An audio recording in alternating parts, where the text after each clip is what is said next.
ഡൽഹി നോർത്തിൽ 10 വയസ്സുകാരിയെ ബലാത്സംഗം ചെയ്ത് തലയ്ക്കടിച്ച് കൊലപ്പെടുത്തിയ സംഭവം ഇന്നലെ രാത്രിയാണ് പുറത്തു വന്നത്. ഈ സംഭവം ഡൽഹിയെ മാത്രമല്ല, നമ്മുടെ രാജ്യത്തെ തന്നെ ഞെട്ടിക്കുന്ന ഒരു കൊലപാതകമാണ്. 3 പേർ അറസ്റ്റിലായിട്ടുണ്ട്. അവർ തൊഴിലാളികളാണെന്നാണ് ഡൽഹി പോലീസ് പറയുന്നത്. ഈ സംഭവം കണ്ടപ്പോൾ ഡൽഹിയിലെ എൻ്റെ ഒരു മാധ്യമ സുഹൃത്ത് 2012 ഡൽഹി പെൺകുട്ടിയുടെ പീഡനവും അതിനെ തുടർന്നുണ്ടായ മരണവും ആയി ബന്ധപ്പെട്ട് ഉള്ള കണക്കുകൾ അന്നത്തെ റിപ്പോർട്ട് ചെയ്ത അനുഭവം എനിക്ക് അയച്ചു തന്നു. അതിങ്ങനെയാണ്: 2012 ഇന്ത്യക്ക് മാത്രമല്ല, ലോകം മുഴുവൻ സ്ത്രീകളുടെ സുരക്ഷയെക്കുറിച്ച് ആശങ്കപ്പെട്ട വർഷമാണ്. രാജ്യത്തിൻ്റെ ഭരണ സ്ഥിരാകേന്ദ്രമായ ദില്ലിയിൽ ഒരു മെഡിക്കൽ വിദ്യാർത്ഥിനി ഓടിക്കൊണ്ടിരുന്ന ബസ്സിൽ കൂട്ടബലാത്സംഗത്തിന് ഇരയായി മരിച്ച സംഭവം ഒരു ജീവനോട് മൃഗങ്ങൾ പോലും കാണിക്കാത്ത കൊടും ക്രൂരതയായിരുന്നു ആ ബസ്സിനുള്ളിൽ കുറേ സാമൂഹ്യ വിരുദ്ധർ കാണിച്ചത്. അന്ന് ആ വാർത്ത റിപ്പോർട്ട് ചെയ്യുമ്പോൾ ഹൃദയത്തിനുള്ളിൽ ആളലായിരുന്നു. ഓരോ വാക്കുകൾ പറയുമ്പോഴും കണ്ണ് നിറയാതിരിക്കാൻ, കരഞ്ഞു പോകാതിരിക്കാൻ ഓരോ മാധ്യമപ്രവർത്തകരും കഷ്ടപ്പെട്ടു. പെൺകുട്ടിയുടെ അവസ്ഥ കണ്ട് ഡോക്ടർമാർ പോലും കരഞ്ഞുപോയി. ആ ദുരന്തം ഇന്ത്യയിലുണ്ടാക്കിയ കൊടുങ്കാറ്റ് ചെറുതൊന്നുമല്ല. ഇന്ത്യയുടെ ഭരണത്തിൻ്റെ തൂണുകൾ പിടിച്ചു കുലുക്കിയ യുവാക്കളുടെ കലി അന്ന് ഓരോ ഭരണ തലവന്മാർക്കുമുള്ള മുന്നറിയിപ്പായിരുന്നു. ഇനിയൊരിക്കലും ഒരു സ്ത്രീയും ഒരു പെൺകുട്ടിയും ഈ നാട്ടിൽ പീഡിപ്പിക്കപ്പെടില്ലെന്ന് സർക്കാരുകൾ പ്രഖ്യാപിച്ചു. നിയമങ്ങൾ കടുപ്പിച്ചു. ബലാത്സംഗ കുറ്റങ്ങളിൽ പ്രതികൾ പ്രായപൂർത്തിയായിട്ടില്ലെങ്കിലും കുറ്റകൃത്യത്തിൻ്റെ ആഴം കണക്കിലെടുത്ത് വലിയ ശിക്ഷ നൽകാം എന്നൊക്കെ നിയമം ഭേദഗതി ചെയ്തു. പക്ഷേ എന്തു കാര്യം? അതേ ദില്ലിയിലാണ് ഒരു 10 വയസ്സുകാരി ഇന്നലെ ക്രൂര ബലാത്സംഗത്തിനിരയായത്. അതും ബലാത്സംഗത്തിന് ശേഷം തല തകർത്ത് ആ കുരുന്നിനെ അക്രമികൾ കൊലപ്പെടുത്തി കുറ്റിക്കാട്ടിലെറിഞ്ഞു. ദില്ലിയിലെ പോലീസ് സംവിധാനം നിയന്ത്രിക്കുന്നത് കേന്ദ്ര ആഭ്യന്തര മന്ത്രാലയമാണ്. ദില്ലി ഭരണകേന്ദ്ര പ്രദേശമായതുകൊണ്ട് തന്നെ പോലീസ് സംവിധാനത്തിൻ്റെ ചുമതല ഇതുവരെ സംസ്ഥാന സർക്കാരിന് നൽകിയിട്ടില്ല. ഇതൊരു വലിയ തർക്കമായി തുടരുന്ന വിഷയമാണ്. പക്ഷേ ആര് നിയന്ത്രിച്ചാലും ദില്ലിയിൽ ജനങ്ങളുടെ സുരക്ഷ വരുത്തേണ്ട ബാധ്യത ഭരണകൂടങ്ങൾക്കുണ്ട്. 2012 ദില്ലിയിൽ നടന്ന സംഭവത്തിന് ശേഷം സ്ത്രീകൾക്കെതിരായ അക്രമങ്ങളിൽ എന്ത് മാറ്റമുണ്ടായി എന്ന് പരിശോധിച്ചാൽ ഞെട്ടിപ്പോകും. നാഷണൽ ക്രൈം റെക്കോർഡ് ബ്യൂറോയുടെ കണക്കനുസരിച്ച് ഓരോ 51 മിനിറ്റിലും നമ്മുടെ രാജ്യത്ത് ഒരു സ്ത്രീയോ പെൺകുട്ടിയോ ആക്രമണത്തിന് ഇരയാകുന്നു. 2022 4,40,000 കേസുകളാണ് ഇന്ത്യയിൽ രജിസ്റ്റർ ചെയ്തതെങ്കിൽ അതിൽ 14,247 കേസുകൾ ദില്ലിയിലാണ്.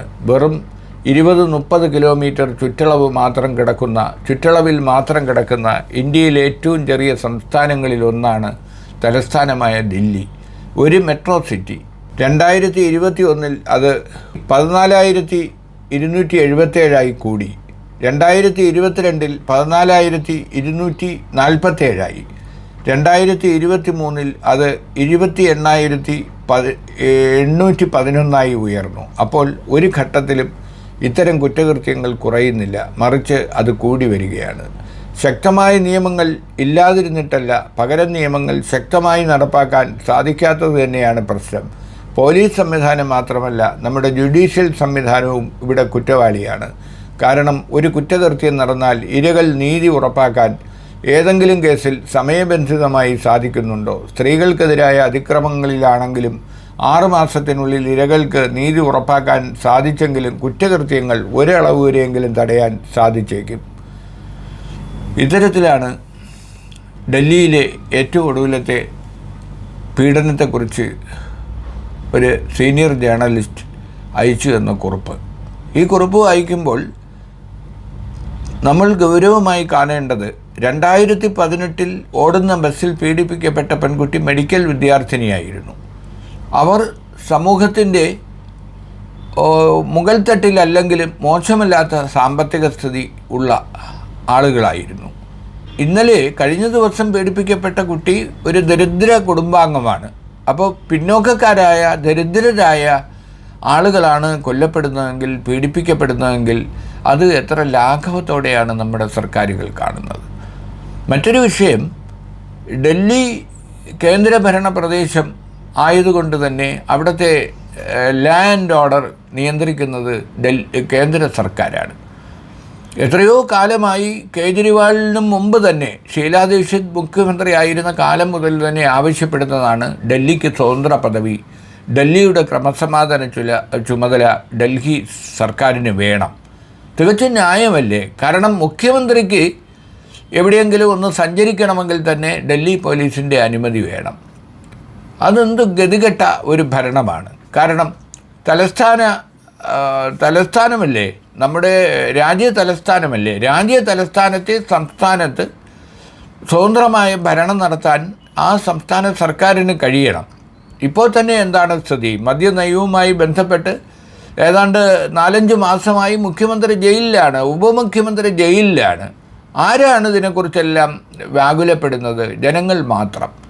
കാരണം ജനങ്ങൾക്ക് കുടിവെള്ളം സൗജന്യമായി നൽകി, വൈദ്യുതി സൗജന്യമായി നൽകി, ജനക്ഷേമകരമായ പ്രവർത്തനങ്ങൾ നടത്തി, വിദ്യാഭ്യാസ മേഖലയിൽ വിപ്ലവം ഉണ്ടാക്കി, അങ്ങനെ പല നല്ല കാര്യങ്ങളും ചെയ്ത ഒരു മുഖ്യമന്ത്രിയാണ് കേജ്രിവാൾ. അപ്പോൾ കേജ്രിവാൾ ചെയ്ത 99% നല്ല കാര്യങ്ങളും വിസ്മരിച്ചിട്ട് മദ്യനയത്തിൽ മാറ്റം വരുത്തിയതിന് പിന്നിൽ അഴിമതി എന്ന ഒരു ആരോപണം മാത്രം അടിസ്ഥാനമാക്കി ഒരു മുഖ്യമന്ത്രിയെയും ഉപമുഖ്യമന്ത്രിയെയും ജയിലിലടയ്ക്കാൻ മോദി സർക്കാരിന് ഒരു മടിയും ഉണ്ടായിട്ടില്ല. അതേസമയം ഇതിനേക്കാൾ വലിയ അഴിമതി നടത്തിയ മഹാരാഷ്ട്രയിലെയും മറ്റ് സംസ്ഥാനങ്ങളിലെയും നേതാക്കൾ BJPയിലേക്ക് വന്നപ്പോൾ ആ കേസെല്ലാം അട്ടത്ത് വച്ചിരിക്കുകയാണ്. ED ആയാലും CBI ആയാലും ആ അന്വേഷണം അവസാനിപ്പിച്ചിരിക്കുകയാണ്. ഇപ്പോൾ എന്താ സ്ഥിതി? കേജ്രിവാൾ പുറത്തിറങ്ങും എന്ന് വന്ന് വിചാരണ കോടതി ജാമ്യം നൽകി ഉടൻ തന്നെ ഹൈക്കോടതിയിൽ നിന്ന് സ്റ്റേ വാങ്ങുന്നു. ആ സ്റ്റേ എന്താകും എന്ന് സന്നിഗ്ധ ഘട്ടത്തിൽ നിൽക്കുമ്പോൾ ജയിലിൽ ചെന്ന് CBI അറസ്റ്റ് ചെയ്യുന്നു. ഇപ്പോൾ 3 ദിവസമായി കസ്റ്റഡിയിലായിരുന്ന കേജ്രിവാളിനെ വീണ്ടും ജുഡീഷ്യൽ കസ്റ്റഡിയിൽ വേണമെന്ന് CBI ആവശ്യപ്പെട്ടിരിക്കുകയാണ്. സത്യത്തിൽ അടിയന്തരാവസ്ഥ കാലത്ത് പോലും ഒരു മുഖ്യമന്ത്രിക്കെന്നല്ല, ഒരു പഞ്ചായത്ത് പ്രസിഡൻറ്റിന് പോലും ഇത്തരമൊരു ദുരനുഭവം ഉണ്ടായിട്ടില്ല. കാരണം അന്ന് അതിക്രമം കാണിച്ചതൊക്കെ പോലീസുകാരാണ്. കാരണം പോലീസുകാർ അടിയന്തരാവസ്ഥയുടെ മറവിൽ അതിക്രൂരമായ മർദ്ദനമുറകൾ നടത്തി എന്നുള്ളത് സത്യമാണ്. ഇപ്പോഴത്തെ സ്ഥിതി അതല്ല. സർക്കാരിൻ്റെ അനുമതിയോടെ തന്നെ ഇത്തരം കാര്യങ്ങൾ അരങ്ങേറുകയാണ്. എന്തായാലും നമ്മുടെ നാട്ടിൽ ബാലികമാർക്ക് 10 വയസ്സിന് താഴെയുള്ള പിഞ്ചു കുഞ്ഞുങ്ങൾക്ക് പോലും സുരക്ഷിതത്വമില്ല എന്നുള്ള യാഥാർത്ഥ്യം അംഗീകരിക്കാൻ നമ്മുടെ കേന്ദ്ര ഭരണകൂടം, മോദി സർക്കാർ തയ്യാറാകണം. സ്ത്രീ ശാക്തീകരണത്തെക്കുറിച്ച് മൈക്ക് കെട്ടിവെച്ച് പ്രസംഗിച്ചിട്ട് കാര്യമില്ല. സ്ത്രീകൾക്ക്, കുട്ടികൾക്ക് സ്വൈരമായി സഞ്ചരിക്കാനും ഉറങ്ങാനും, വീട്ടിൽ കിടന്ന് ഉറങ്ങാനുമുള്ള സ്വാതന്ത്ര്യം, അതാണ് ആവശ്യപ്പെടുന്നത്. അത് ചെയ്തില്ലെങ്കിൽ തീർച്ചയായും ഗുരുതരമായ പ്രശ്നങ്ങൾ ഈ വിഷയത്തിൽ സർക്കാർ നേരിടേണ്ടി വരുമെന്ന് ഉറപ്പാണ്.